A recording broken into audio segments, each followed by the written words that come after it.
mulai dari luar sampai akhirnya kita buang berupa kotoran atau feses ya. Sistem pencernaan ini merupakan salah satu sistem dari sekian banyak sistem yang ada dalam tubuh manusia. Sistem ini cukup penting karena dia akan melakukan suatu proses di mana bahan makanan, minuman yang asalnya dari luar itu harus masuk ke dalam tubuh dan harus bisa diabsorpsi atau diserap di dalam usus. Supaya apa? Supaya bahan makanan tadi bisa masuk ke dalam pembuluh darah di usus halus. Kemudian nanti dibawa keliling ke seluruh tubuh, dibagikan, nanti bergabung dengan temannya, yaitu oksigen. Yang kemarin saya jelaskan di dalam sistem pernapasan, menuju ke jaringan-jaringan seluruh tubuh manusia. Karena disitulah nanti akan terjadi yang namanya proses metabolisme oksidatif. Oke, kita lihat. Lanjut, next.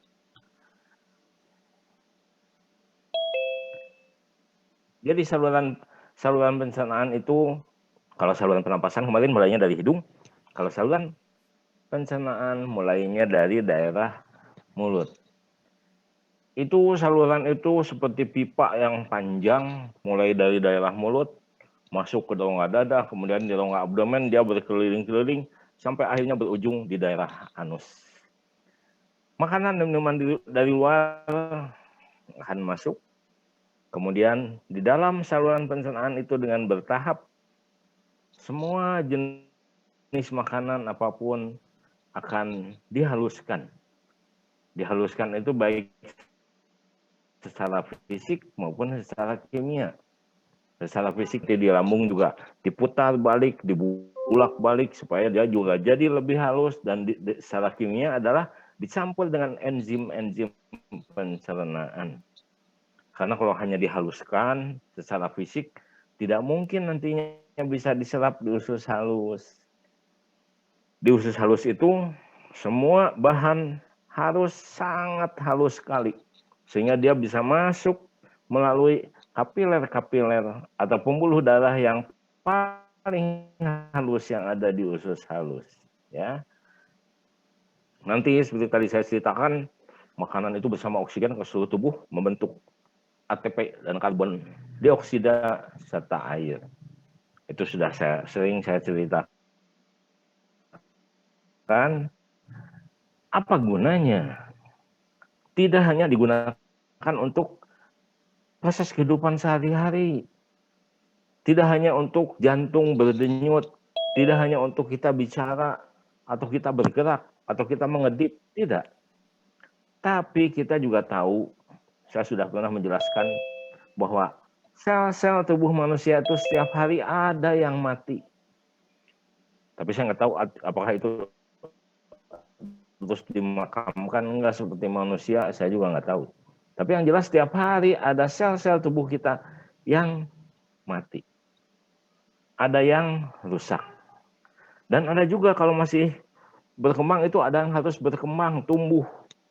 Jadi semua proses itu tadi memerlukan energi yang dihasilkan dari proses metabolisme itu tadi. Disitulah pentingnya kita harus makan. Jadi Anda dalam keadaan sesedih apapun, dalam keadaan tidak ada gairah apapun, makan itu harus. Ya.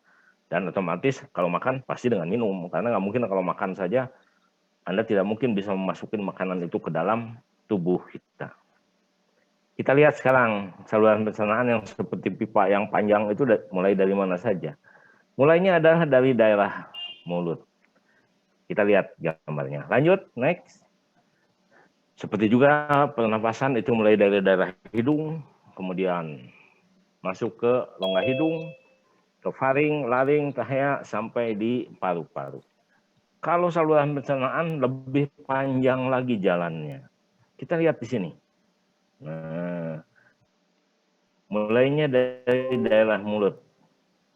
Di dalam mulut ini seperti kita ketahui ada lidah, ada gigi, ya, ada rongga mulut, ada kelenjar ludah, itu semuanya akan berproses untuk menghancurkan makanan yang pertama. Nggak pernah kan Anda makan terus telan. Makan telan, nggak mungkin. Biarpun secepat-cepatnya. Pasti akan dikunyah dulu. Hanya kalau cepat-cepat biasanya ngunyahnya cepat-cepat udah ditelan. Memang ini di luar itu, saya anjurkan kalau mengunyah itu harus lebih sering. Terutama sayuran dan buah-buahan. Kenapa demikian? Sayuran, kalau daging, Anda mengunyahnya sebentar aja, atau daging ayam, daging sapi, segala macam, terus ditelan, nanti di dalam tubuh, itu akan dibantu oleh enzim untuk menghancurkan. Tapi kalau makanan, ya, sayuran, maksud saya dengan buah-buahan, itu Anda harus mengunyahnya lebih lama. Supaya apa? Sayuran itu terdiri dari serat-serat, buah-buahan juga demikian, yang dibungkus oleh semacam selulosa. Selulosa itu nanti kalau sudah di dalam perut, tidak bisa dicerna lagi. Kalau Anda nggak percaya, Anda coba makan kangkung dikunyah 1-2 kali, makan aja udah. Nanti keluarnya kangkung lagi. Ya, demikian juga sayuran yang lain, dikunyahnya asal saja. Jadi dengan harapan bahwa selubung selulosanya itu nanti akan lepas, dan bagian dalamnya itulah yang diperlukan oleh tubuh kita, yang mengandung serat, ada vitaminnya, ada mineralnya, dan sebagainya. Karena itulah yang sebetulnya diperlukan oleh tubuh kita tadi. Ya, oke, kita kembali. Jadi sudah masuk lewat mulut, nanti di sini ada proses mengunyah, dicampur dengan air ludah, itu ada gunanya. Nanti air ludah saya jelaskan gunanya apa. Nanti dia akan masuk ke dalam faring juga masuknya, sama dengan udara. Hanya nanti di sini kalau makanan masuk, saluran udara yang di depan ini akan tertutup, ini trachea kan di sini. Nah, ini usofagus, saluran makanan. Nanti yang ada epiglottisnya di atas. Kemudian masuklah dia ke dalam usofagus. Dari usofagus tidak ada proses apa-apa. Dia akan berjalan terus. Nah, kalau trachea atau saluran udara bercabangnya itu di pertengahan dada, kalau usofagus terus dia ke bawah sampai batas rongga dada dan rongga perut. Dia akan menembus yang namanya diafragma, yaitu yang membantu pernapasan kita itu. Dia tembus diafragma, masuklah dia ke dalam lambung. Ini lambung. Lambung ini nanti bisa membesar, dan kalau nggak ada isinya dia akan mengempis. Jadi besarnya itu tergantung kebiasaan makan sejak kecil. Anda jangan heran kalau melihat orang makan sampai 3 piring atau 4 piring terus masih minum dan lain sebagainya, belum makanan penutup dan sebagainya. Itu bisa terjadi. Saya dulu waktu pertama jadi dokter juga nggak percaya. Ini saya cerita dulu. Terus tahun 1994 saya tugas ke Bosnia dulu. 1 tahun saya di sana, di Bosnia. Di Bosnia itu kita kan bercampur tuh, bukan hanya orang Indonesia. Memang kalau kita sedang di camp kita sendiri, sama-sama dengan anak buah saya di situ. Orang Indonesia semua. Kebanyakan perawat, ada dokter, ya, ada radiolog dan lain sebagainya. Tapi waktu ke semacam kantin, yang kantin kepunyaan PBB, di situ tuh bercampur dengan orang Afrika, orang Jerman, orang Kanada, ya, orang Amerika dan sebagainya, orang Filipina juga, orang Pakistan itu ada. Waktu saya lagi makan, masuklah orang Afrika, 2 orang, tinggi besar, mungkin tingginya aja di atas 1,8 meter, badannya gede. Nah, akhirnya saya berhenti dulu makan, saya perhatikan, saya ingin lihat berapa banyak sih dia makan. Ternyata kalau saya makan itu hanya 1 baki saja, isinya kan udah ada nasi, ikan, minuman dan lain sebagainya. Orang itu dia ngambil 2 baki. 1 baki itu dia isi dengan roti, makaroni dan lain sebagainya. Karbohidratnya aja 3 macam. Terus dia ngambil ikannya berapa macam, mulai dari daging, ayam dan sebagainya. Udah itu ngambil yang diawetkan tuh seperti kornet dan sebagainya. Itu penuh pokoknya satu baki. Yang satu baki lagi, saya pikir satu baki lagi nggak dipakai. Ternyata dia kembali lagi ke tempat makanan. Dia ambil susu yang 1 liter, kemudian aqua yang 1,5 liter, lalu dia ambil juga di situ buah-buahan ya, buah-buahan dengan semuanya, terus kue-kue segala roti, penuh satu baki itu, terus dia simpan. Saya pengen tahu habis nggak nih. Saya tungguin sampai 1,5 jam, habis. Anda bisa bayangin nggak, susu 1 liter dengan aqua yang 1,5 liter itu habis dia minum. Sudah selesai makan, belum lagi makanan yang lainnya, belum buah-buahan. Nah, jadi akhirnya saya berpikir ternyata lambung kita itu, bayangin, dia bisa muat sampai berapa liter satu isinya. Ya memang tergantung besar tinggi besar orangnya ya.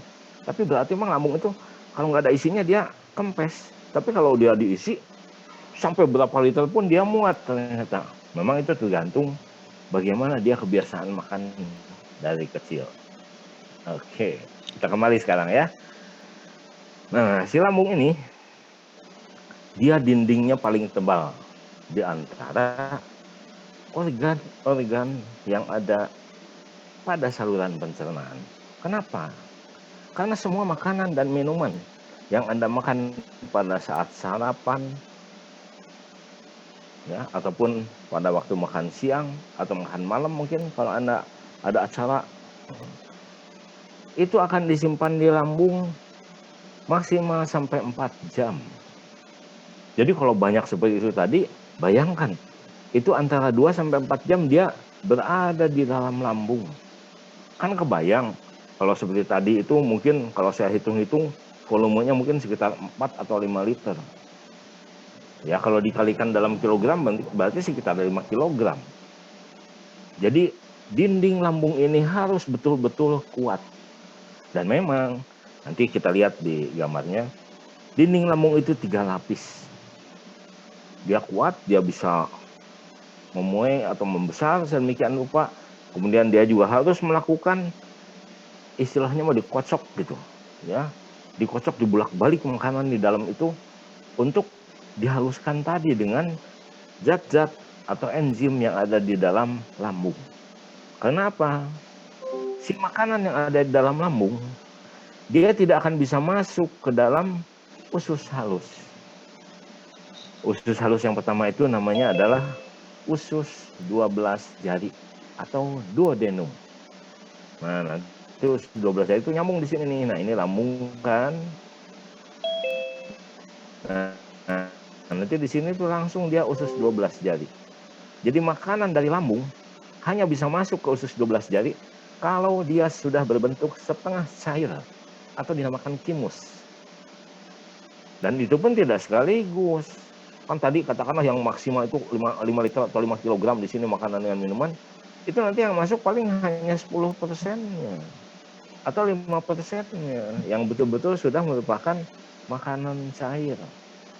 Masuk ke sini sesuai dengan volume usus 12 jari tadi, kemudian baru dia dilewatkan masuk ke usus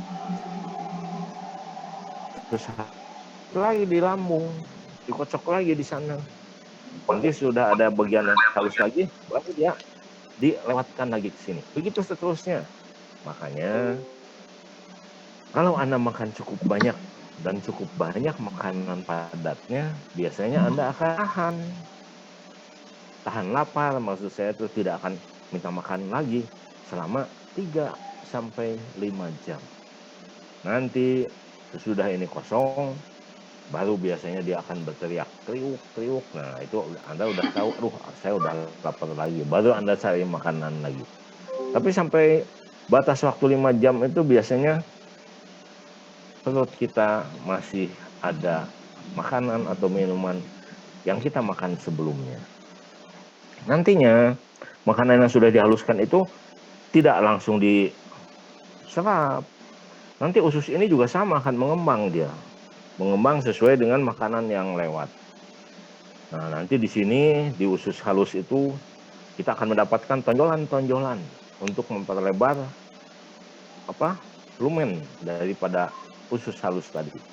di sana masih dicerna lagi, lebih dihaluskan lagi.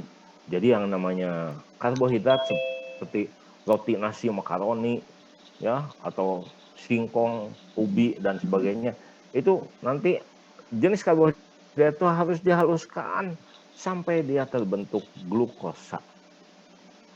Ya, sedangkan protein, baik itu telur, daging kambing, daging sapi, daging ayam, itu juga sama di usus halus itu harus dihaluskan sampai paling halus yang berbentuk asam amino.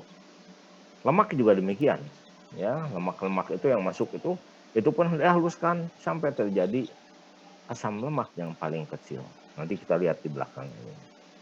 Sesudah diserap di sini, masuklah dia ke dalam pembuluh darah di dalam dinding usus. Jadi yang diperlukan itu akan diserap semua. Mau berlebih, mau kurang, semua ini. Yang sisanya yang merupakan ampas, ya sama karena kalau kita bikin ampas tuh dari kelapa, kan tidak semuanya dipakai. Yang sisanya itu yang ampasnya itu sering kita buang atau kadang-kadang ada juga yang menggunakan, entah itu untuk makanan ternak atau untuk jenis makanan yang lainnya. Nantinya sisa makanan itu akan berjalan terus di usus halus dan dia nanti akan dibawa ke usus besar. Usus besar ini Anda lihat nih. Nah, apa bedanya usus besar dengan usus halus? Ya pasti nanti jawabannya yang satu besar, satu kecil. Iya betul, cuma lihat dindingnya, bentuknya. Dinding luar dari usus halus ini halus. Tidak ada kan di sana ada lekukan atau ada garis, nggak ada. Makanya disebutnya usus halus. Usus besar ini memang karena dia lebih besar. Dan di samping itu, di sini ada tambahan otot di luar yang namanya tenia. Sedangkan ini yang jadi kayak apa ya? Jadi kalau tadi kan halus ada otot ini, si ininya menegang, jadi pinggirnya itu begini, nonjol gini, nonjol masuk. Nah ini yang nonjol ini yang dinamakan hausta. Ini tenia ini yang otot tambahan yang ada di luar dinding usus besar itu ada 3, depan dan samping 2. Itu adalah untuk membantu kontraksi daripada usus besar tadi. Kenapa? Karena kerja di sini lebih berat, kerja di sini lebih penting. Kenapa di usus halus lebih penting? Dia harus absorpsi, tapi kalau absorpsi kan tidak usah ditarik-tarik gitu segala, enggak, dia menyerap langsung ke dinding usus halus. Tapi di sini isinya apa? Sisa makanan melulu di sana. Bayangin tadi ada sayuran, terus ada serat-serat daging yang tersisa, ya, belum lagi sisa-sisa nasi yang tidak sampai diserap, ya, dan sebagainya. Numpuk di sini di dalam usus besar. Jadi di sini harus dia dihaluskan dan menjadi setengah padat. Karena kalau padat kali pasti nggak bisa keluar. Saya jamin Anda tidak bisa buang air besar. Di sini masih ada sisa air yang berasal dari usus halus tadi. Maka di sini kemudian ada yang namanya bakteri pembusuk. Itu dibusukkan dan juga dilembekkan sehingga terjadilah tinja dan kemudian dia akan berjalan di dalam usus besar ini sampai menuju ke anus. Nah, nanti di sini ceritanya lain, nanti di belakang saya jelaskan. Jadi itulah cerita makanan yang mulai dari mulut terus masuk ke lambung, ke usus halus, usus besar sampai ke anus. Dulu pada penjelasan masalah istilah anatomi. Nah, pernah saya jelaskan kan ada ascendent, transversal atau transversum dan descendent. Itu maksudnya menjelaskan di sini. Usus besar ini, kalau usus halus kan enggak, dia ngegulung aja di tengah-tengah itu bergelung. Tapi kalau usus besar enggak, dia menempel di dinding perut bagian belakang. Dan ini ada 3 bagian yang di sini, yaitu usus besar yang naik atau kolon ascendent. Kemudian usus besar yang mendatar, yang melintang. Jadi berjalan melewati bagian perut, bagian tengah. Ini dinamakan kolon transversum. Dan kemudian di sebelah kiri dari perut kita, dia akan turun lagi ke bawah. Ini yang dinamakan kolon descendent atau usus besar yang turun. Nanti di sini usus besar itu akan berbentuk huruf S. Mirip, nggak pas sekali. Tapi di sini bentuknya seperti huruf S. Sehingga di sini usus besar ini dinamakan kolon sigmoid. Yang paling akhir, bagian dari usus besar itu dinamakan rektum. Dan memang ini yang biasanya paling sering terkena proses tumor ganas. Anda sering dengar kan karsinoma rektum ya, atau tumor usus besar di daerah rektum. Nanti di situ baru menyambung ke daerah anus. Oke, kita lanjut nantinya. Jadi saluran pencernaan ini begitu kompleks sehingga nanti setiap dari satu bagian mau masuk ke bagian lain itu biasanya ada prosesnya. Seperti dari sini sesudah dikunyah, dia tidak bisa langsung masuk ke dalam esofagus. Karena nanti ada yang namanya refleks menelan.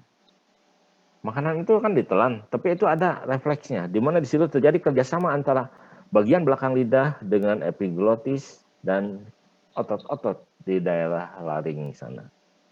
Jadi nanti si makanan yang udah dikunyah di sini nanti akan didorong oleh bagian belakang lidah untuk masuk ke dalam esofagus. Nanti di dalam esofagus sebelum masuk ke dalam lambung itu pun ada semacam klep atau penutup gitu yang akan membuka dan kemudian makan.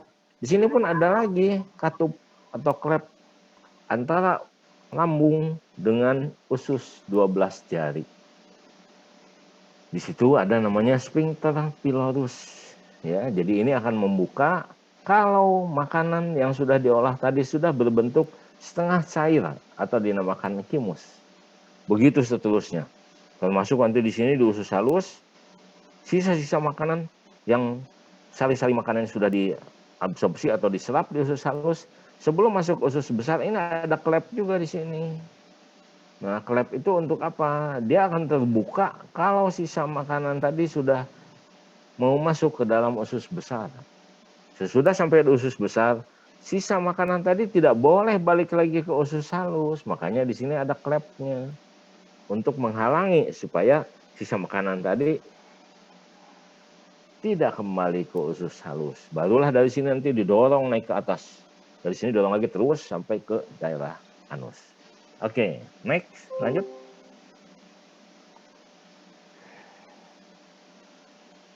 Untuk membantu pencernaan di dalam saluran pencernaan, maka kelenjar-kelenjar nanti ada beberapa, yaitu ada kelenjar ludah yang berada di sekitar mulut, kemudian empedu yang diproduksi oleh hati, dan kemudian nanti di belakang sini ada yang namanya pankreas yang akan memproduksi enzim-enzim penghancur karbohidrat, protein maupun lemak. Ya, lanjut, next. Jadi makanan yang sudah dihaluskan tadi di dalam usus halus, itu pertama diproses di daerah mulut oleh kelenjar ludah. Nanti ada 3 yang besar di sana, yaitu parotis yang ada di daerah dekat telinga, kemudian submaxillaris yang ada di rahang atas, dan satu lagi adalah submandibularis. Dan kadang-kadang ada yang kecil yang namanya sublingualis yang berada di bawah lidah. Kemudian nanti kelenjar grup kedua itu terdapat di dalam lambung. Termasuk di sini ada asam lambung, ya, ada pepsin dan lain sebagainya. Termasuk ada semacam hormon juga di sana. Nanti kelenjar yang ketiga di dalam saluran pencernaan ini adalah liver atau hati yang akan memproduksi empedu. Anda suka mendengar yang namanya kandung empedu kan? Bukan kandung empedu yang menghasilkan empedu. Yang menghasilkan empedu itu adalah liver atau hati. Kandung empedu itu adalah semacam gudang. Nanti empedu yang dihasilkan dari liver itu akan dikirim ke kandung empedu. Di sana disimpan dan baru dikeluarkan pada saat diperlukan. Kelenjar yang keempat itu namanya kelenjar pankreas.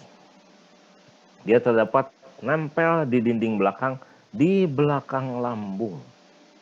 Ya, jadi kalau dari depan dia kegencet tuh pas di belakang lambung. Pankreas ini cukup penting karena dia mempunyai 2 kelenjar. Nanti minggu depan saya jelaskan mengenai kelenjar ini. Yaitu kelenjar endokrin dan kelenjar eksokrin. Kalau kelenjar eksokrin, itu biasanya kelenjar itu mempunyai saluran. Dia akan keluar ke permukaan kelenjar tadi. Ya. Sedangkan kelenjar endokrin atau disebut juga kelenjar buntu, itu adalah yang suka menghasilkan hormon. Di mana kelenjar itu tidak punya saluran keluar. Dia hanya berupa kelenjar aja. Nanti hasilnya yang namanya hormon itu akan diserap oleh pembuluh darah yang nempel pada kelenjar itu tadi. Sama seperti alveolus yang ditempelin oleh kapiler-kapiler darah. Modelnya sama seperti itu. Ya. Jadi kelenjar eksokrinnya dari pankreas ini akan mengeluarkan 3 getah yang penting. Yaitu amilase, di mana dia akan mencerna karbohidrat. Protease, ya, yang akan mencerna protein, dan satu lagi lipase yang akan mencerna lemak. Itulah 3 enzim yang sangat penting dari pankreas. Sedangkan kelenjar hormonnya itu berada pada suatu daerah di pankreas yang namanya Pulau Langerhans. Di Pulau Langerhans ini nanti dilihatin di gambarnya ada 3 jenis sel, yaitu sel alfa, sel beta, dan sel gamma. Salah satunya mengeluarkan hormon yang sangat penting untuk tubuh kita, yaitu insulin. Anda pasti sudah pernah mendengar. Karena apa? Yang kekurangan insulin pasti akan terkena penyakit yang namanya diabetes mellitus. Semua pasti sudah mendengar. Atau penyakit gula disebutnya. Ya, nanti jenisnya ada 2 macam. Nanti itu saya jelaskan di endokrin. Jadi itulah kepentingannya pankreas karena dia punya 2 jenis kelenjar. Yaitu kelenjar yang mengeluarkan hormon dan kelenjar yang mengeluarkan enzim. Yang terakhir ini adalah kelenjar getah usus, yaitu kelenjar yang berada pada dinding usus halus. Ya. Ini yang akan ikut membantu untuk penyerapan sari-sari makanan tadi. Oke, next, lanjut. Jadi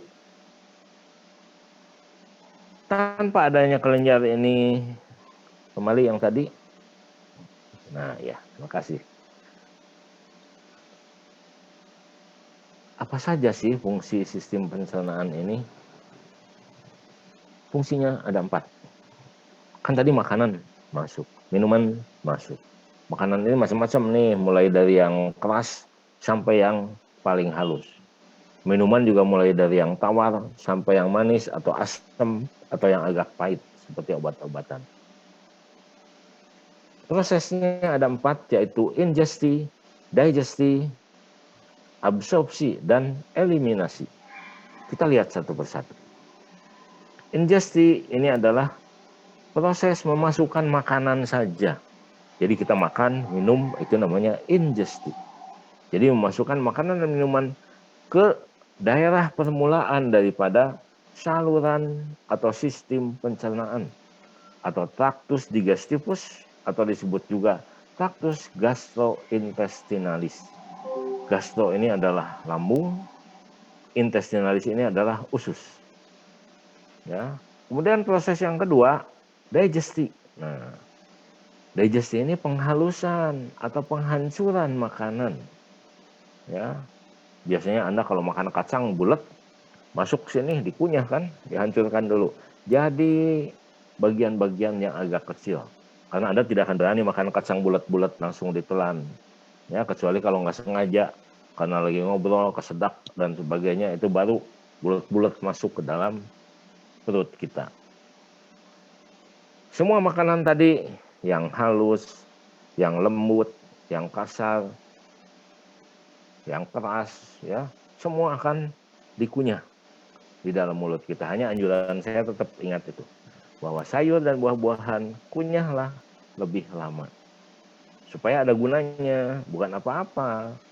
Sayang kan kita udah beli sayuran, apalagi kalau sayuran yang mahal, buah-buahan, apalagi kalau yang mahal, dikunyahnya sebentar aja persitelan, nggak ada gunanya, keluar lagi dia.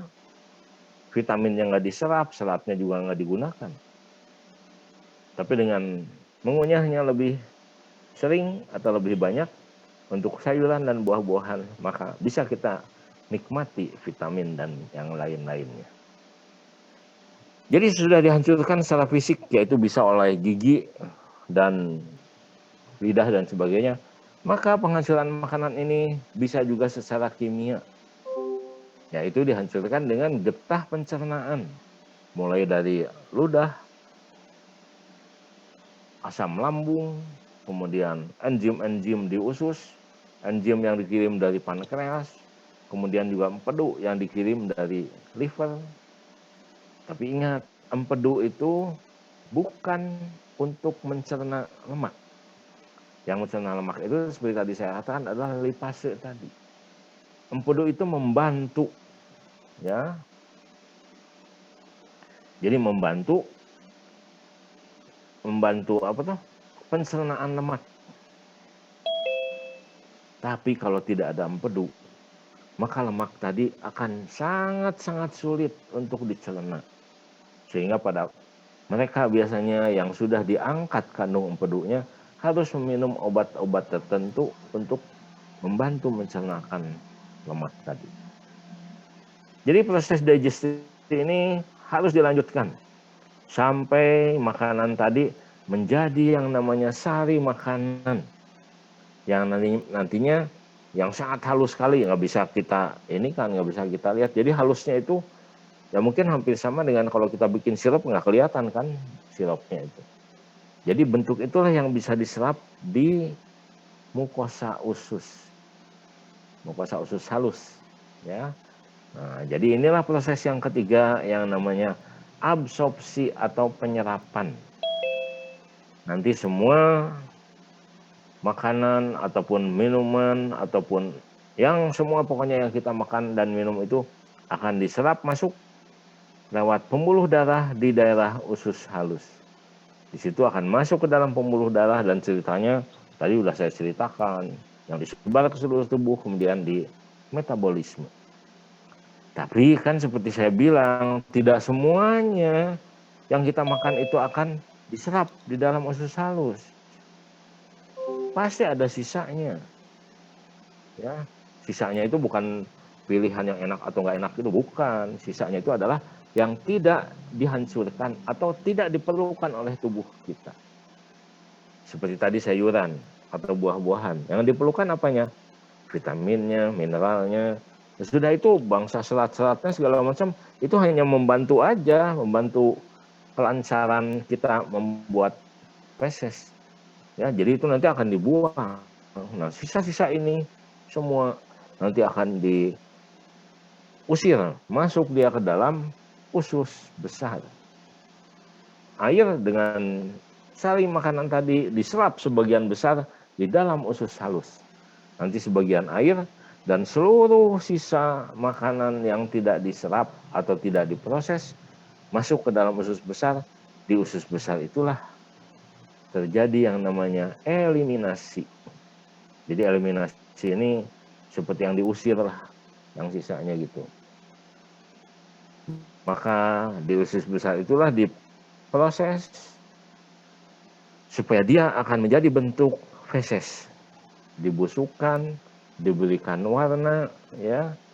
Dan ingat, warna yang ada pada feses bukan berasal dari makanan. Memang kadang-kadang kalau kita makan yang namanya cumi atau sotong, itu suka ada kan yang hitamnya, nah itu memang mewarnai juga.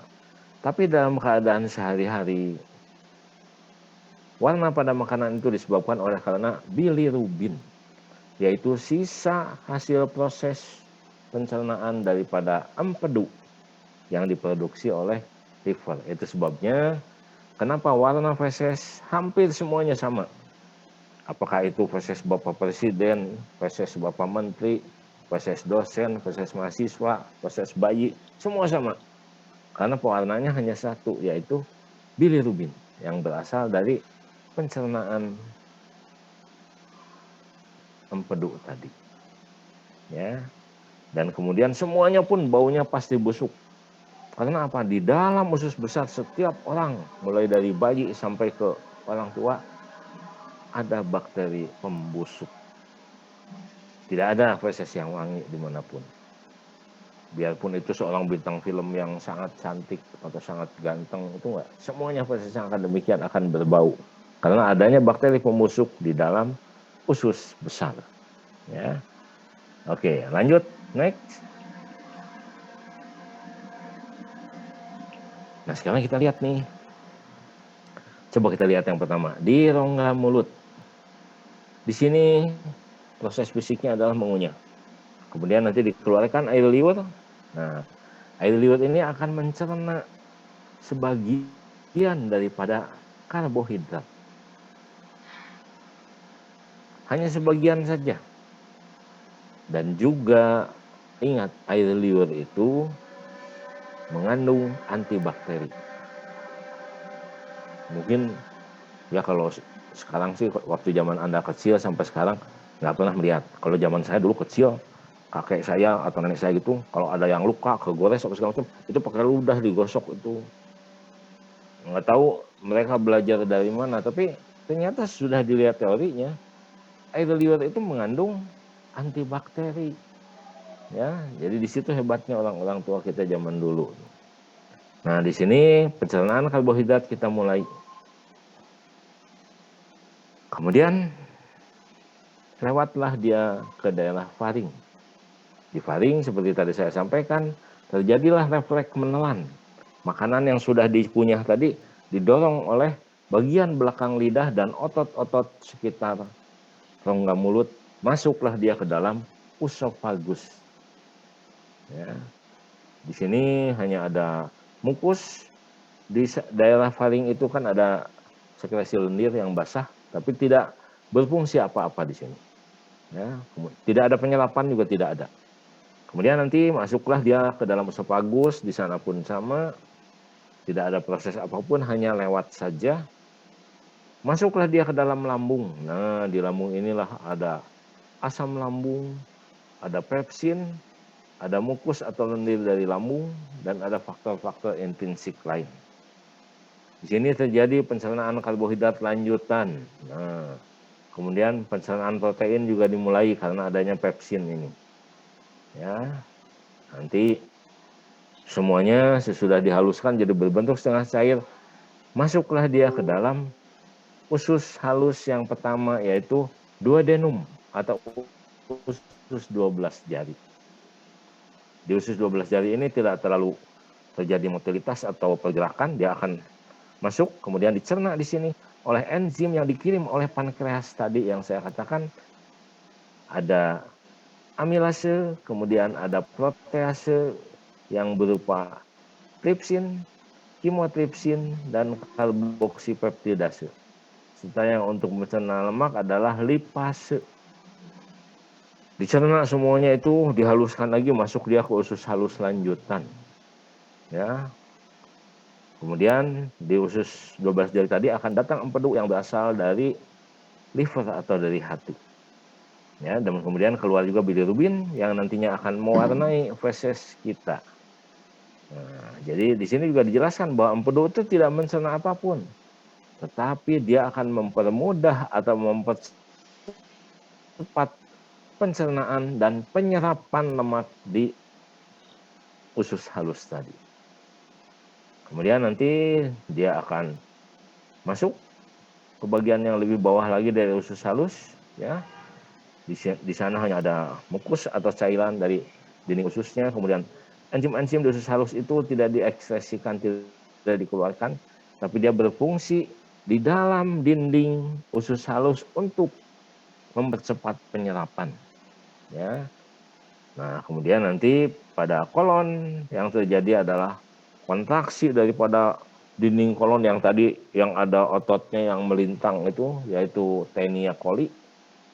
Ya, nanti dengan bentuk yang seperti itu, maka sisa makanan tadi akan dihaluskan lagi, dicampur dengan air sehingga menjadi bentuk setengah padat, dan kemudian terakhir dia akan dibuang dalam bentuk tinja. Ya, oke, next, lanjut. Jadi itu tadi cerita lengkapnya, makanan itu mulai dari luar sampai ke terakhir. Sekarang kita lihat secara anatomi dinding usus halus. Dinding usus halus ini, ya, atau dinding saluran cerna secara keseluruhan itu mempunyai 4 lapisan. Harus kuat. Kenapa? Karena tahu kan dia harus melakukan kontraksi atau peristaltik. Dan kontraksi peristaltik itu gerakannya akan ke bawah. Kenapa ke bawah? Karena makanan yang Anda makan tidak boleh balik lagi ke atas. Itu makanan yang dimakan kalau sampai kembali lagi ke atas seperti pada proses muntah, itu berarti ada gangguan pada saluran pencernaannya. Apakah dia tidak menerima makanannya, atau Anda lagi sakit, terganggu pencernaannya, maka kontraksi yang harusnya tadinya ke bawah itu seperti orang ngurut ke bawah gitu, ini akan lompat ke atas sehingga Anda akan muntah. Ya, tapi itu nanti di patofisiologi dijelasin. Jadi dinding saluran cerna ini ada 4 lapis, Anda lihat di sini gambarnya. Nah, bagian paling dalam yang namanya lapisan mukosa ini, di lapisan mukosa ini ada 3 lapis. Yang pertama adalah membran mukosa, yaitu epitel, nantinya di situ di bawahnya nanti ada jaringan ikat yang namanya lamina propria. Dan di sini pun ada lapisan otot yang halus yang disebut muscularis mucosa. Jadi otot yang terdapat pada lapisan mukosa. Kenapa ini pada nonjol-nonjol begini? Ini nonjol ini sebetulnya bukan dindingnya nonjol, bukan. Tapi dinding ini melipat-lipat dindingnya. Kenapa melipat-lipat gitu? Itu dalam keadaan lumen yang kecil. Jadi nanti pada saat ini terisi oleh makanan atau cairan, lumen ini akan membesar. Dan pada saat membesar, tidak ada nanti kerusakan pada mukosa karena ini merupakan lipatan, sehingga lipatan itu akan mendatar. Dan dia akan menampung pembesaran daripada lumen tadi. Berbeda dengan lapisan di belakangnya yang merupakan otot. Kalau otot biasa, kalau otot itu kan meral, kontraksi lagi, meral, kontraksi lagi. Tapi kalau di sini bukan, karena di sini lapisan epitel dan jaringan ikat. Jadi lipatan ini atau fili ini adalah untuk menyesuaikan dengan pembesaran lumen atau lubangnya.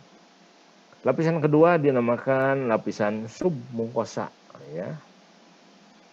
Kemudian lapisan ketiga adalah lapisan muskularis, ini otot semua.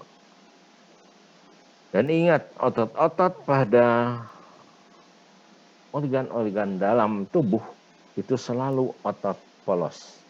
Berbeda dengan yang pada tangan, kaki kita, leher, dada itu adalah otot lurik. Ya.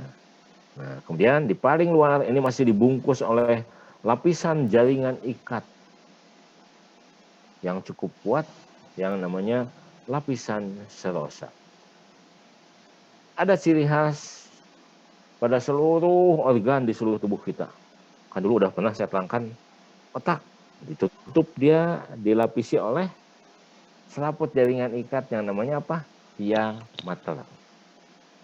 Paru-paru dia dibungkus oleh selaput jaringan ikat yang namanya pleura visceralis. Jantung juga sama, dibungkus oleh pericardium visceralis. Pada alat dalam juga sama. Ini dibungkus oleh jaringan ikat. Ya, jaringan ikat. Karena apa? Seluruh alat dalam, baik yang di rongga perut itu harus nempel atau digantung di dinding perut bagian belakang. Kenapa? Karena kalau tidak digantung juga bagian belakang, kebayang nggak? Anda tuh kan orang nggak mau diem. Sama dengan saya.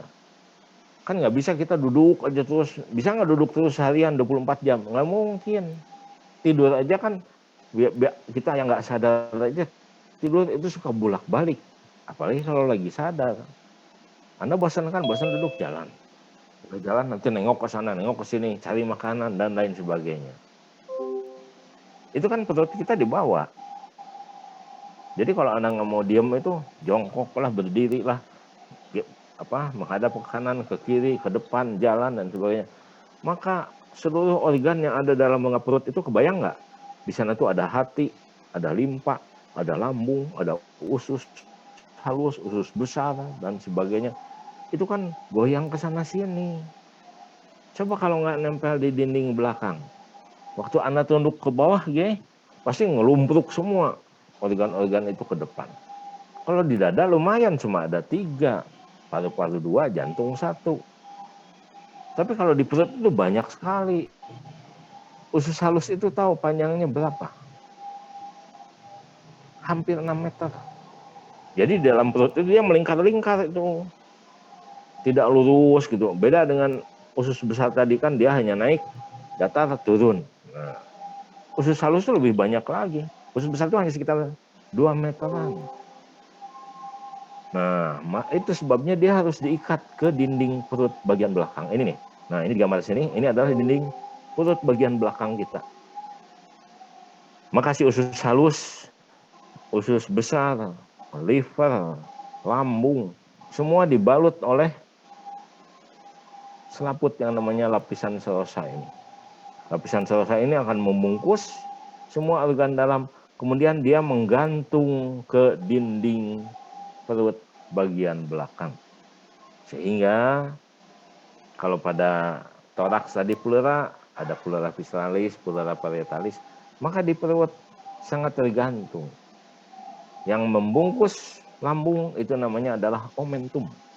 Yang membungkus usus halus namanya mesenterium. Jadi ini mesenterium nih, nempel dia di dinding belakang. Kemudian yang membungkus usus besar itu namanya mesokolon. Supaya organ dalam perut itu tidak, termasuk liver, dia nempel di dinding belakang atas, ya, sebelah kanan. Limpa juga demikian. Itu yang menyebabkan organ-organ dalam rongga abdomen atau dalam rongga perut itu bisa tetap diam di tempatnya karena ada lapisan yang keempat ini, lapisan serosa yang menggantung di dinding perut bagian belakang.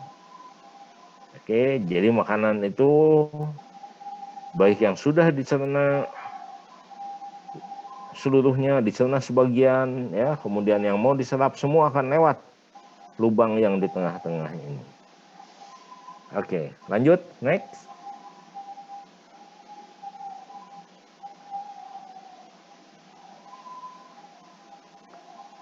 Yang pertama adalah mulut atau oris. Gampang kan? Nah, Anda bisa lihat gitu. Buka mulutnya, di center. Mulut atau oris merupakan organ yang pertama yang terletak di antara bibir di depan sampai, kalau Anda buka mulut temannya, kemudian Anda lihat pakai senter, nanti di belakang itu ada lubang yang bentuknya begini, dan nanti di tengahnya ada tekak atau anak lidah, bentuknya hampir oval.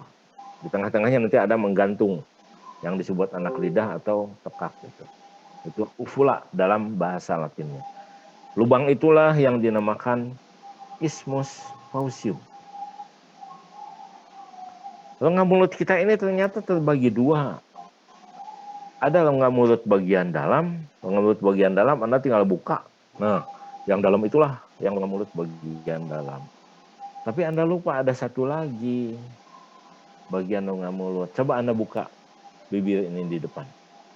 Nah, antara pipi dengan ini kalau gigi dikatupkan dengan gusi.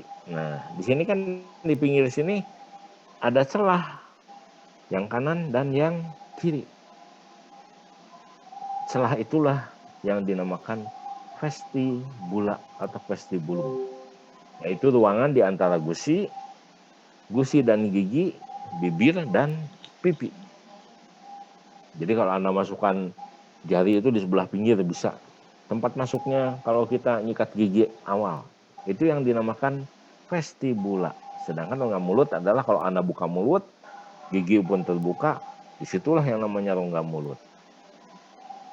Dan lubang yang di belakangnya sebelum masuk ke orofaring, itulah yang disebut isthmus faucium.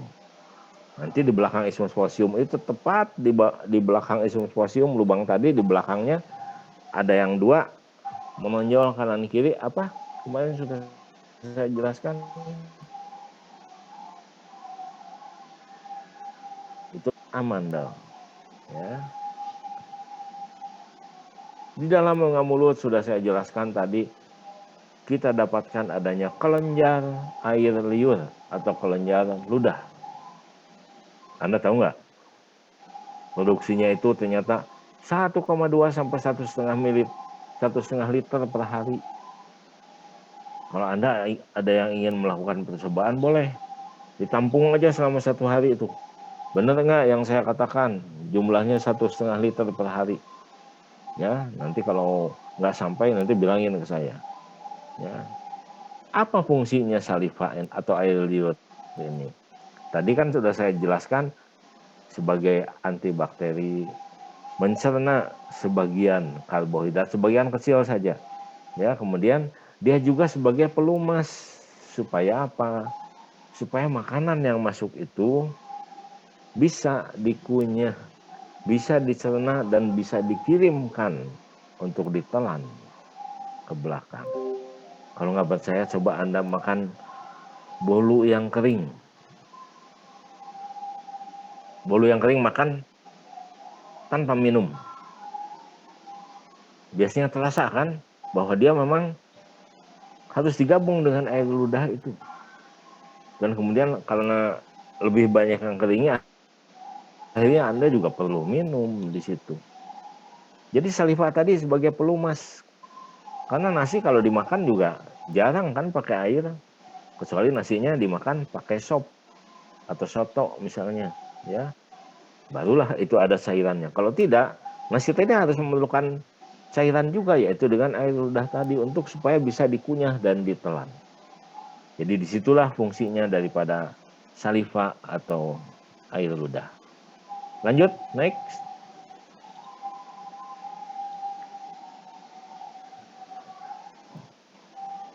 Nah, ini nih kita lihat, ini lidah. Ya, jadi rongga mulut itu mulai di depan dibatasi oleh bibir, kemudian masuk ke sini adalah rongga mulut. Ya. Nah, rongga mulutnya ada 2 bagian, yaitu rongga mulut bagian dalam yang ada lidahnya dan vestibulum atau vestibula yang berada di luar gigi. Jadi antara, kemudian kita lihat di sebelah yang besar itu adalah pertama ini ada kelenjar yang ada di bawah lidah. Kemudian ada juga kelenjar yang ada di bawah daripada rahang bawah, dan ada kelenjar yang ada di bawah telinga, yang ini namanya kelenjar parotis. Dan ada lagi kelenjar nanti yang ya, jadi ada beberapa kelenjar ludah, dan dari situ semuanya akan memproduksi lidahnya masuk ke dalam rongga mulut. Itu sebabnya rongga mulut kita selalu basah. Ya. Jumlahnya 1,2 sampai 1,5 liter per hari. Oke. Next, lanjut.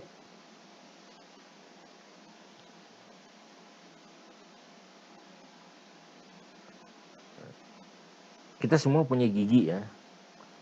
Dan Anda harus tahu bahwa gigi manusia itu tumbuh hanya 2 kali seumur hidup.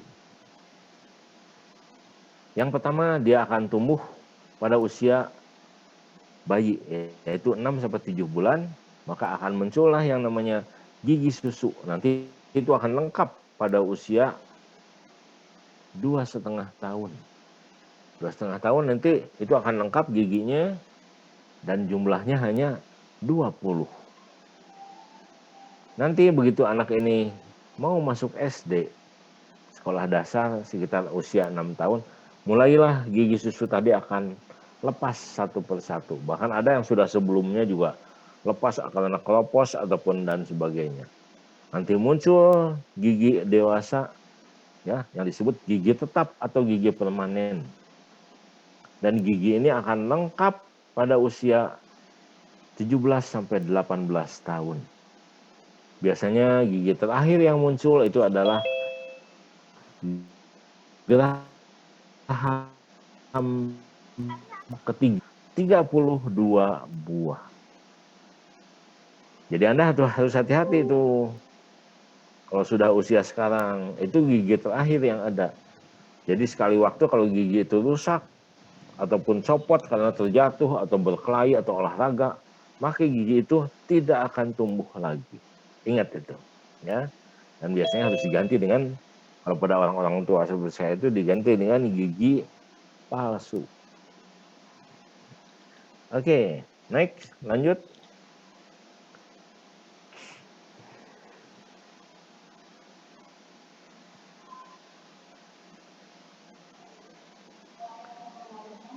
Kita lihat bentuk gigi. Ya, kembali yang tadi. Ini adalah palatum durum. Palatum durum itu adalah langit-langit atas yang merupakan bagian atas dari rongga mulut kita. Ini dilapisi nanti dengan lapisan jaringan lunak yang dinamakan palatum mole. Jadi yang Anda pegang itu adalah langit-langit lunaknya, karena langit-langit kerasnya itu adalah tulangnya yang ada di dalam sini. Nah, ini yang saya bilang ini adalah uvula atau anak lidah tadi. Yang kalau Anda buka mulut ada lubang, nanti ada yang menggantung. Itulah uvula, ya. Nah, di belakang daripada isthmus faucium tadi, di belakangnya disitulah biasanya kita dapatkan adanya tonsil. Jadi kalau kita lihat, nah ini kan isthmus fauciumnya, ya.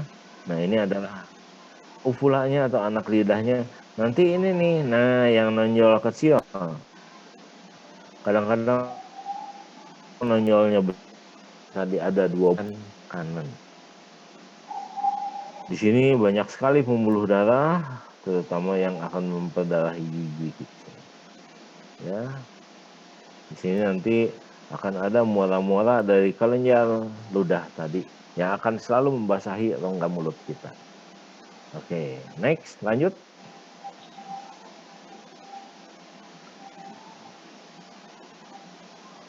Organ pencernaan selanjutnya adalah faring. Faring ceritanya sama dengan pada saluran pernapasan, di mana faring itu terbagi 3, yaitu nasofaring, orofaring, dan laryngofaring. Di nasofaring yang letaknya di atas rongga mulut atau di belakang daripada rongga hidung. Ya, nanti di daerah orofaring yang berada di belakang rongga mulut kita, di samping kiri kanannya itu terdapat tonsil yang merupakan kumpulan kelenjar limfatik.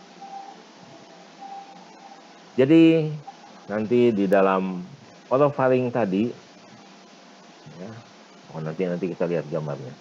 Di dalam orofaring tadi, pada waktu makanan tadi sudah dikunyah di dalam mulut, kemudian dia akan menuju ke bagian belakang dari rongga mulut, itu akan didorong oleh bagian belakang lidah dan otot-otot yang terdapat pada daerah faring. Sehingga makanan tadi akan masuk ke dalam faring, kemudian masuk ke dalam esophagus. Ya.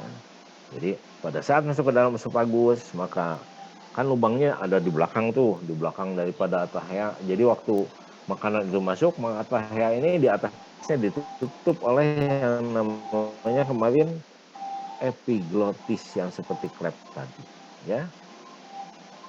Oke, next, lanjut. Esophagus, nanti kita lihat gambarnya di belakang. Esophagus itu mulai dari batas leher sini, kalau ini sampai ke rongga perut esophagus itu, karena dia akan memanjang kemudian menembus diafragma yang membatasi antara rongga dada dan rongga perut, menembus diafragma baru dia masuk ke dalam lambung atau gaster. Panjangnya Anda bisa bayangkan sekitar 20 atau 25 cm, ya. Tidak ada proses apapun di dalam esophagus ini.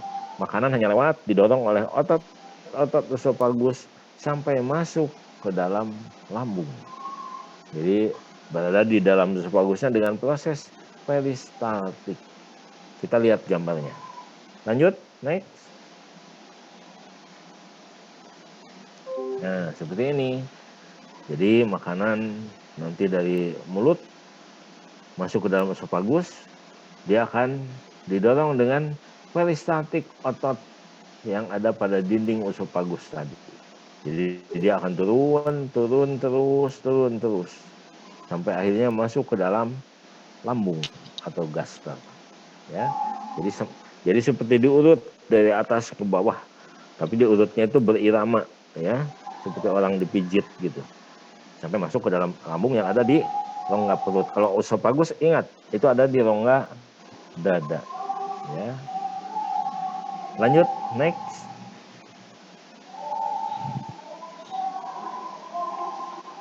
Sekarang kita bahas mengenai lambung atau gaster. Ini biasanya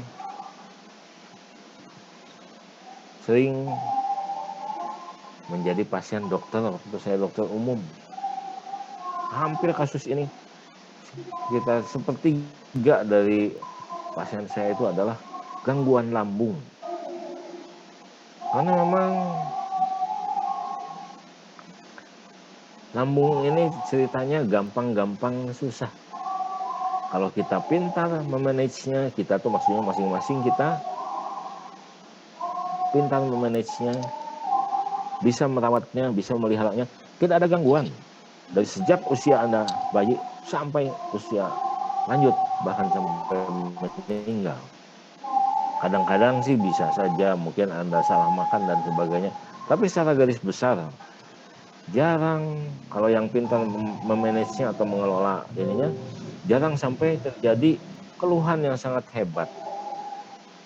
Pada keluhan yang sangat hebat, gangguan lambung yang sangat hebat, lambung itu bisa bocor. Ingat, lambung yang dindingnya begitu tebal itu bisa bocor. Sehingga kalau sudah bocor, apa yang terjadi? Saya yang harus bekerja dulu. Saya harus operasi. Saya buka perutnya, kemudian dicari yang bocornya di mana, kita buang daerah yang bocor itu, kemudian kita jahit lagi. Dan biasanya kalau bocor di daerah lambung itu sudah merusak tetangganya, merusak usus, merusak mesenterium, ya, merusak cairan yang ada di rongga perut yang lainnya. Karena apa? Sifat cairan yang ada dari lambung itu sangat asam, sehingga sangat berbahaya untuk organ-organ yang ada di lambung yang merupakan tetangga daripada lambung tadi. Baiklah, kita mulai. Makan lagi tadi dari mulut, masuk ke esophagus yang ada di rongga dada, terus masuk ke rongga perut. Maka kita akan mempelajari sekarang lambung yang ada di sebelah kiri atas daripada rongga perut. Ingat, lambung itu memang adanya di sebelah kiri atas dan dia akan melintang di atas bagian perut. Sudah saya sampaikan ada pankreas, dan nanti di sebelah pinggir kejepit tuh sama lambung ada yang namanya limpa. Lambung ini dikatakan semacam kantung otot, sama seperti jantung. Jantung juga kan disebutnya kerucut otot, karena dia hampir sebagian besar berupa otot. Karena jantung kan fungsinya memompa darah tadi. Lambung juga sama. Lambung ini ada 3 lapis ototnya. Dia dindingnya paling tebal dari seluruh saluran pencernaan makanan. Ya, dan di lambung itu juga memang seperti tadi saya katakan akan terjadi pengolahan makanan yang masuk ke dalam lambung. Nanti bagian lambung ada beberapa seperti ini. Kita lihat ke gambarnya. Lanjut, naik.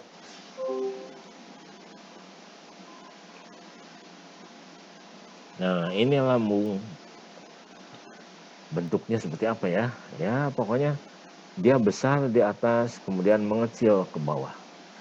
Ini adalah esophagus yang merupakan sambungan dari saluran pencernaan sesudah mulut faring, kemudian masuklah ke esophagus. Esophagus ini nanti sebelum mengirim makanan masuk ke lambung, di sini juga sama, ada semacam klep. Kenapa? Supaya waktu makanan di sini dibolak-balik, tidak ada yang masuk ke esophagus. Tapi pada penyakit-penyakit tertentu, maka sering. Kadang-kadang yang keluar itu ada angin dan Anda suka, kan seperti itu. Atau mungkin kadang-kadang Anda tiba-tiba merasa seperti ada yang loncat dari bawah, kemudian mulut jadi terasa asam atau pahit. Itu adalah sebagian dari cairan dari sini yang kembali ke atas sampai ke rongga mulut. Ini adalah termasuk kontraksi dari otot. Anda lihat ototnya, di sini ada 3 lapis. Yang pertama yang longitudinal, kemudian yang kedua yang sirkuler atau yang mengelilingi lambung. Dan yang ketiga itu adalah yang garisnya miring. Kita buka nih lambung, seret dibuka. Nah, ini bagian dalamnya. Bagian dalam ini basah. Selalu ada mukusnya. Kenapa? Mukus yang ada pada permukaan mukosa lambung gunanya untuk melindungi dinding lambung ini. Karena seperti tadi saya bilang, di dalam lambung ini ada yang namanya asam lambung. Jadi kalau tidak ada mukusnya atau lendirnya, maka asam itu akan merusak dinding daripada gaster atau dinding lambung. Dindingnya di sini rata nggak? Nggak kan? Melipat-lipat. Karena fungsinya apa? Fungsinya dia supaya bisa mengembang. Jadi sama seperti pada lumen usus yang tadi saya jelaskan. Ada tonjolan yang berupa fili. Nah, itu kalau membesar ususnya, maka ususnya tidak usah repot-repot lagi. Bagian dalamnya pun tinggal rata saja. Lipatannya hilang dan ususnya akan bisa melebar. Lambung juga sama. Karena seperti tadi saya bilang, kita kan tidak mungkin makan tuh, aduh makannya banyak nih. Ya udahlah seperempatnya saya makan dulu. Terus Anda pergi dulu jalan-jalan, ngobrol segala macam, nanti pulang lagi makan lagi seperempatnya. Kan nggak pernah. Kalau Anda makan nasi 1 piring ya dihabiskan. Anda minum 1 gelas ya dihabiskan juga. Tidak mungkin ditunggu dulu, nanti sudah 10 menit saya baru makan atau minum lagi. Enggak. Masuk sehingga nanti lambung yang tadinya kosong, kemudian ini akan dipenuhi oleh makanan dan cairan. Anda bisa bayangkan kan lambung yang tadinya kempes seperti gini, tiba-tiba harus melarang besar sekali. Tergantung banyaknya makanan yang kita makan. Itu sebabnya kita juga kalau makan jangan sampai terlalu kenyang. Tidak boleh. Ya, karena nanti kasihan si organ-organ dalamnya ini. Nanti makanan yang tadi sudah dikunyah di dalam mulut dicampur ke kelenjar ludah, masuklah dia ke lambung. Di lambung dia akan dicampur dengan enzim-enzim lain. Ada asam lambung, ada pepsin dan sebagainya tadi. Kemudian dengan cara kimia dan juga secara fisiknya adalah seperti dikocok bolak-balik si makanan tadi. Dia pun akan jadi lebih halus. Maka dia akan jadi seperti bubur cair. Anda pasti pernah melihat bubur cair yang suka diberikan kepada bayi atau kepada orang sakit. Ya, jadi lebih banyak airnya dibandingkan bagian padatnya. Kalau sudah berbentuk bubur cair, ya, atau yang dinamakan kimus, barulah dia nanti akan didorong oleh lambung ke sini. Nah, di sini ada klep nih yang dinamakan tadi saya bilang sphincter pyloric. Oh iya, kembali lagi. Jadi tonjolan-tonjolan pada dinding lambung bagian dalam atau lipatan-lipatan itu supaya lambung itu bisa nanti memuai semaksimal mungkin. Jadi kalau dari kecil dia sudah terbiasa makan banyak, Anda bisa bayangin tonjolan ini pasti banyak sekali lipatannya. Karena dia sudah biasa makan banyak, ya. Oke, sekarang kita lihat di sini. Maka makanan yang sudah jadi kimus tadi akan didorong masuk klep pilorus, lalu masuk ke dalam duodenum seisi atau volume usus 12 jari ini. Nanti udah itu kalau sudah masuk di sini, klepnya akan nutup lagi nih sphincternya. Maka sisanya itu akan dibulak-balik lagi ke atas ke bawah dan seterusnya. Sampai nanti yang di sini sudah dicampur dengan enzim-enzim dari pankreas, enzim-enzim dari liver, ya. Kemudian dari yang lain-lainnya udah dicampur, ini akan sudah dicampur semua di sana. Ini akan jalan terus ke usus halus berikutnya. Kalau nanti usus halusnya sudah duodenum, nanti ada yang namanya jejunum, dan terakhir adalah ileum yang akan melepas sisa-sisa makanan ke dalam usus besar. Jadi itulah tadi pencernaan di daerah duodenum sini. Kalau di sini tadi kan hanya sebagian kecil saja enzim dan dihaluskan dengan cairan, kemudian didorong masuk ke duodenum. Di duodenum tidak dikocok bolak-balik, tidak seperti di lambung, dia hanya dicerna secara kimia, yaitu dikeluarkan empedu, dikeluarkan lipase, dikeluarkan protease, dan juga amilase untuk karbohidrat. Jadi di sini jadi jauh lebih halus lagi, baru dia akan berjalan menuju ke bagian distal, yaitu ke usus-usus halus berikutnya. Oke, next, lanjut.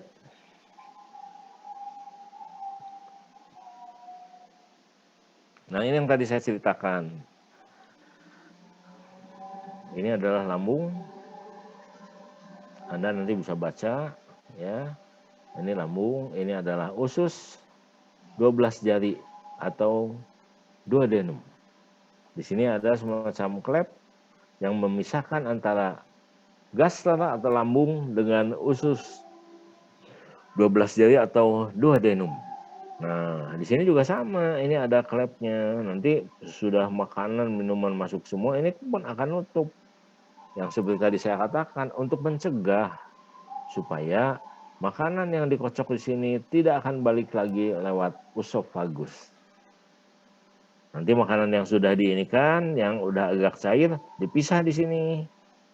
Dipisah di sini, lalu ini akan terbuka sphincternya. Sudah terbuka, nanti makanan yang halus tadi akan masuk. Didorong oleh kontraksi daripada dinding gaster atau dinding perut besar tadi. Dorong sehingga yang ini nanti masuk semua ke dalam duodenum. Ini nanti menunggu campuran zat-zat kimianya. Sedangkan yang di sini nanti akan kembali lagi. Nah, jadi sudah masuk semua ke sini, ini akan balik lagi di dalam sini dikocok. Dikocok dan juga dicampur dengan enzim dan asam lambung. Begitu seterusnya. Dan itu biasanya kalau makanannya cukup banyak, ini akan memakan proses sampai 4 jam. Jadi sampai 4 jam itu Anda biasanya akan tahan lapar. Ya. Jadi yang tadi yang cairan ini namanya adalah kimus. Ini ya. Nah. Oke, next, lanjut. Jadi fungsi lambung itu apa? Pertama, dia menampung pasti. Karena makanan, minuman, semua akan ditampung lebih dulu di lambung. Kemudian di sana akan diproses, dihancurkan, dihaluskan, ya. Sudah dihaluskan, baru nanti dikirim ke duodenum. Dan fungsi lambung yang satunya lagi adalah menghasilkan atau memproduksi getah cerna lambung. Nah, ini seperti saya katakan tadi, diantaranya pepsin. Jadi di lambung ini, kecuali melanjutkan pencernaan karbohidrat secara fisik, juga ada enzim untuk menghancurkan protein. Ya, jadi nanti ada pepsin di sana yang memecah putih telur menjadi asam amino. Terus adanya di sana itu cairan lambung dan juga ada nanti semacam hormon lokal yang dinamakan renin. Ya, oke, lanjut, next.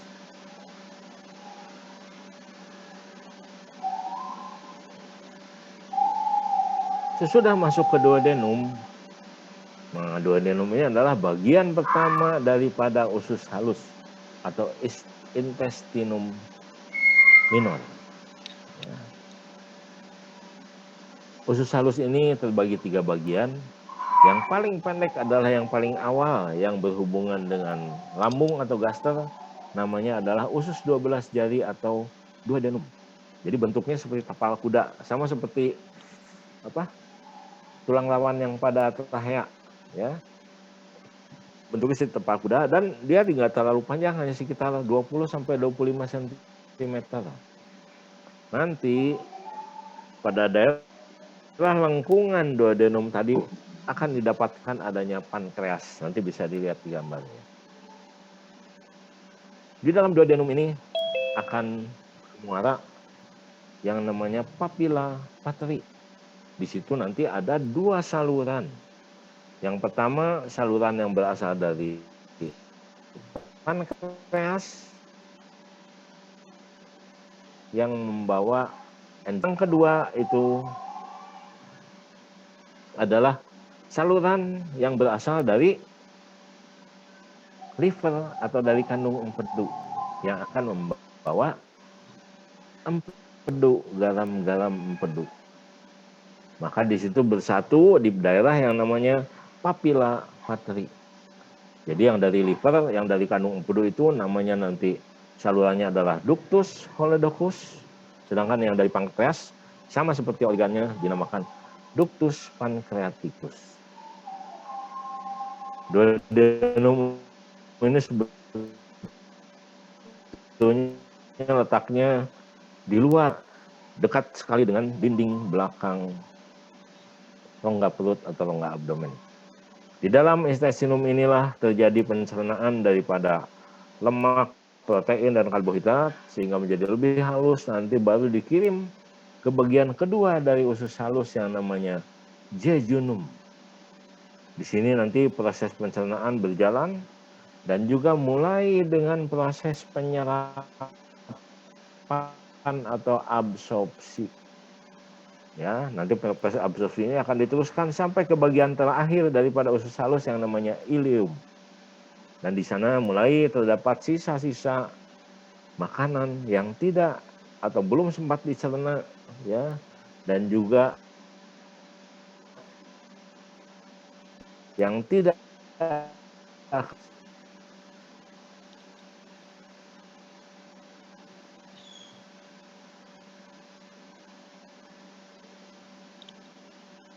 Di dalam intestinum minor ini, proses pencernaan sangat tergantung juga dari gerakan peristaltik daripada usus. Pada keadaan di mana terjadi gangguan daripada peristaltik usus halusnya kena infeksi dan sebagainya, terjadilah percepatan gerakan peristaltik dan kita akan mengalami apa yang namanya diare atau mencret. Pada keadaan demikian, makanan tadi tidak akan sempat diserap. Dia ada 2 kemungkinan. Kembali ke atas atau feses yang cair tadi. Ya. Oke. Next, lanjut. Peristiwa diare tadi biasanya nanti akan dipengaruhi juga oleh medula oblongata yang mengatur seluruh proses hampir seluruh proses yang terjadi pada tubuh manusia. Nah, ini kita lihat sekarang di sini yang namanya duodenum. Ya, duodenum ini letaknya memang di bagian paling belakang dari perut kita. Ini lambungnya dihilangkan. Nah, lambung harusnya ada di sini. Lambung ada di sini, sehingga di belakangnya kita akan lihat adanya limpa atau lian, itu adanya di sebelah kiri atas dari rongga perut.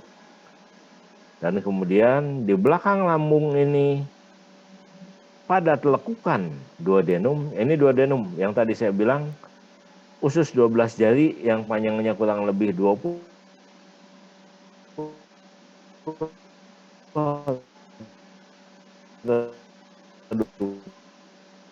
tapal kuda, kan seperti tapal kuda begini. Ya, jadi di sini adalah gaster atau lambung. Kemudian di sebelah sini nanti ada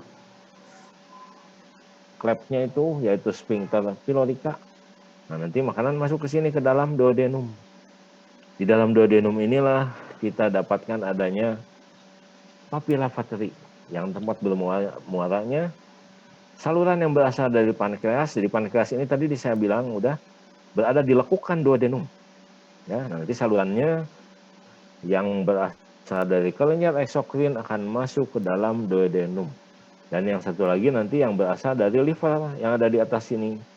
Yang dari liver yaitu ductus solidokus masuk juga lewat papilla vateri. Nanti di sini di pencernaan dilanjutkan ya, empedu, lipase, amilase, protease semuanya akan mencerna nanti sudah halus sekali jejunum. Pankreas ini merupakan kelenjar yang cukup penting yang tadi saya bilang punya dua kelenjar yaitu endo dan eksokrin. Kelenjar endokrinnya menghasilkan insulin untuk memproses karbohidrat yang berada di dalam darah. Oke, lanjut, naik.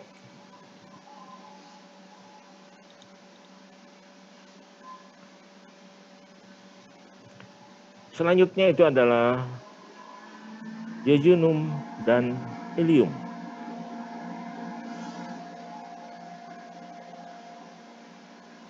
Jejunum seperti tadi saya katakan merupakan bagian kedua atau bagian tengah-tengah dari usus halus dan nanti melanjut dengan ileum yang akan berakhir pada kolon ya atau ya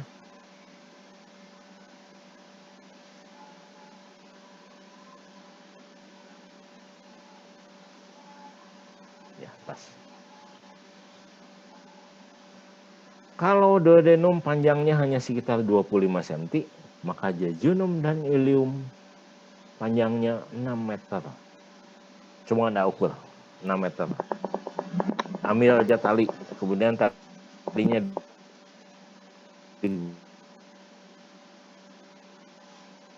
digulung sekitar 6, sekian meter dan adanya di rongga perut.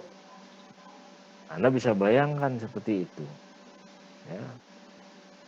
Jejunum ini terletak di antara duodenum dan juga ileum atau cecum. Ya. Nanti pada jejunum dan ileum inilah terjadi sebagian proses penyerapan makanan atau absorpsi daripada bahan makanan. Dan usus halus tadi akan digantung pada bagian belakang daripada dinding perut oleh yang namanya mesenterium. Tadi sudah saya jelaskan kan, mesenterium. Mesenterium ini mengandung lemak, pembuluh darah dan juga sebagian serabut kolagen atau elastis. Jadi pada mesenterium inilah kita bisa banyak mendapatkan adanya pembuluh darah, saraf dan juga pembuluh-pembuluh limfu. Oke, lanjut, next.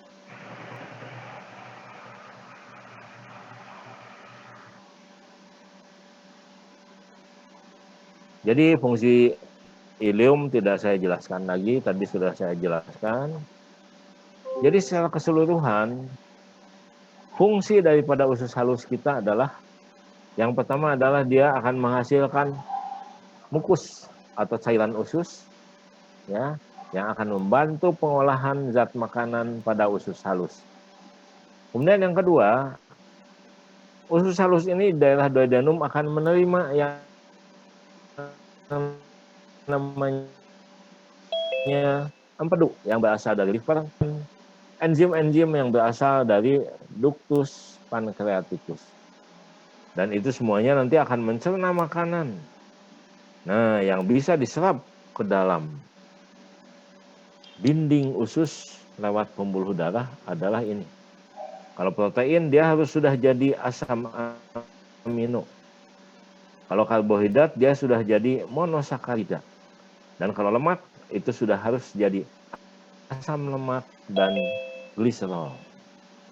Dan kemudian di dalam usus halus tadi, yaitu di jejunum ileum, diseraplah semua asam amino, monosakarida, asam lemak, dan gliserol. Juga di sana akan terjadi dan vitamin. Ya, jadi semuanya itu akan serap masuk ke dalam pembuluh darah untuk diproses nanti di metabolisme jaringan. Ya, lanjut, next.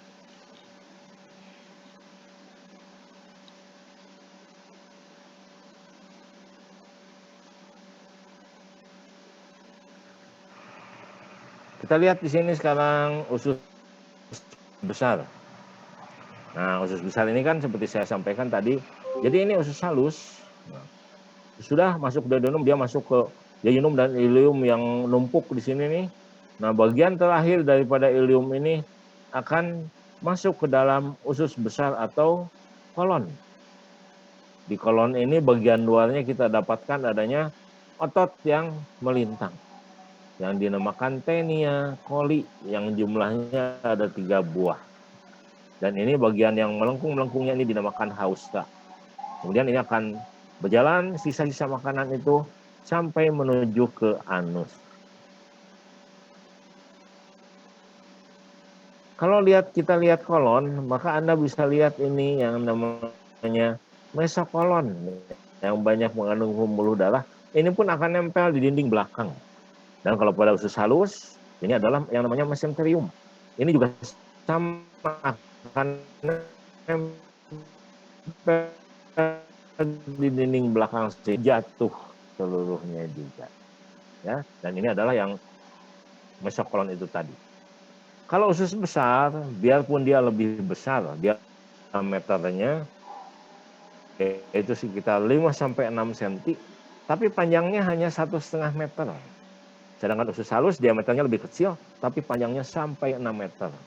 Jadi jumlah panjang daripada usus besar sampai usus halus itu adalah 7,5 meter. Bayangkan itu semuanya ada di dalam rongga perut kita. Usus besar ini, nah kita lihat sekarang usus besar. Bagian yang pertama di mana ileum masuk, ini adalah yang dinamakan sekum.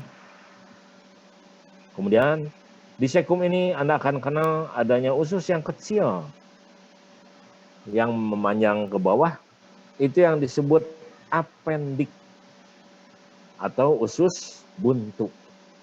Ya. Nanti dari sekum, sisa makanan ini akan didorong naik ke atas menuju ke kolon ascendent atau usus yang ke sebelah kiri. Jadi di kanan itu dia di sebelah bawah, naik ke atas, kemudian dia nyebrang di tengah-tengah, baru turun lagi ke bawah. Dia akan melewati yang namanya kolon transversum. Lalu turun ke bawah menuju ke kolon descendent. Dan nanti di bawah ini kolon ini atau usus besar ini berbentuk huruf S yang dinamakan kolon sigmoid.